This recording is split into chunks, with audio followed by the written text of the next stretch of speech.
এটাই হচ্ছে কক্সবাজারের সৌন্দর্য, আবেগ মাখা। বন্ধুকে নিয়ে আসবেন, এভাবে মজা করবেন। বন্ধু ছাড়া লাইফ ইম্পসিবল। এক বন্ধু শুয়ে আছে, দুই বন্ধু বালুরিয়ে ডাকি ফেলতেছে সবকিছু। আসবেন নাকি এরকম একটা মুহূর্ত কাটানোর জন্য?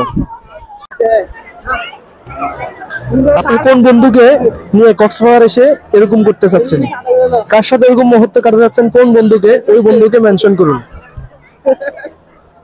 ওয়াও,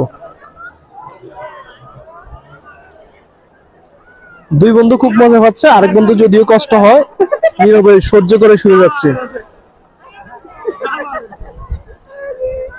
ভাই ওর এই শাস্তিগুলো কেন বলেন তো ভাই? ওর গার্লফ্রেন্ড চলে গেছে এই জন্য।